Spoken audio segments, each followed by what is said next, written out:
This is 5 Minutes to Change Your Life. My name's Joanne Mallon. I'm an author and coach. I love helping people make wee changes that make a massive difference in their lives. Give me 5 minutes of your time today. Just might change your life.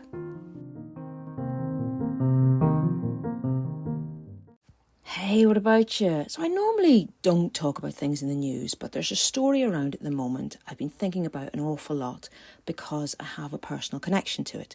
So there's this daytime TV show here in the UK called This Morning, and it's recently been in the spotlight for various reasons, but particularly this programme has been accused of being a toxic workplace. Now, I actually worked on this TV programme This Morning a really long time ago. I think I've mentioned before that I worked in TV before I trained as a coach, and in the late 90s, I was a researcher on This Morning for about a year. And yes, you would definitely describe it as extremely toxic. It's a kind of place where somebody would be in tears in the office every single day, and nobody would ever look up and help them. Nobody would ever say, "Are you okay?" Because it was just normal for somebody to be crying in that place. Now, often these were tears of exhaustion. It was a live daily show. Very stressful. The hours were extremely long. So there was 5 shows a week, and you'd have a separate team for each day's programme. So the night before your team's programme, you'd maybe work until 3, 4 a.m, go home, then you'd have to be back in again for your show at 7:30 a.m, the same day. So a lot of the time, people didn't bother going home. They just drop in the office.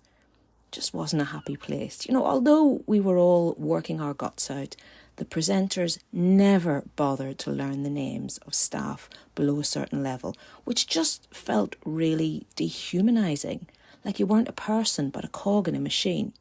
I remember this one day, I'd made a mistake, got to hold my hands up to that, with a guest booking, and the guest was delayed. And the presenter, a guy called Richard Madeley, he comes up to me in the corridor, very, very angry, and he put his hand out in a kind of a gun motion, you know, with the 2 shooty fingers pointing straight at me. And he says, "You should be shot." Now, I was not that long off the boat from Belfast, and you don't say things like that to a person from Belfast. So it was pretty offensive, although I have to say I'm not offended by it now because it's just so ridiculous. But I was extremely upset, and I did burst into tears, so that day it was my turn to cry. Not long after that, myself and the other researcher on our team spoke to our boss, the producer, and we said, "Look, we are just so exhausted. We're so ground down. We can't go on like this." And she said, "Well, I might be able to help you with that because I know a guy who can get you some good cocaine." And the guy she was talking about was also a staff member on the programme. I mean, my God, can you imagine even thinking that any of that was okay? And we didn't take her up on the offer, I should add. We're pretty shocked by it. You know, today, nobody that I knew from working in television in the 90s is still there. They're out doing stuff that makes them happier now. But we all talk about these things that happened that we knew weren't right. But the culture at the time said it was okay. So we didn't feel like we could speak out or do anything about it.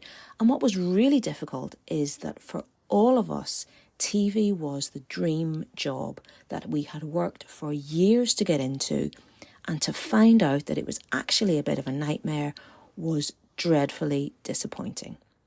So these days, I'm still connected with the TV world because my coaching clients are often from there. You might know I specialise in career coaching for people in media. And so that means I talk to people who work in TV all the time. And I know that these toxic workplaces still very much exist. But the difference now is that people are much quicker to realise that it is toxic and to take action to change things, to prevent damage to their own physical and mental health. So I would say to you, if there is something about your workplace that you think isn't right, that you find to be toxic, then it most probably is. Listen to your instincts on this. It's not you, it's probably them. And if you're waiting for somebody else to notice and speak out, you know, It just might be you. You might be that somebody that needs to do it. The good thing now is that not only have norms of what's acceptable changed, but also there's way more help around these days, particularly in the form of career coaches like me. You know, I work with people in media, helping them improve their lives at work, but whatever industry you're in, there'll be a career coach out there that knows your industry and can help you navigate it. Do not cling on to a job that's poisoning you. Life is too short for that. There is a happier future out there for you. One day you'll be able to look back and laugh at all the stupid stuff that you put up with today. I'll talk to you soon. Bye.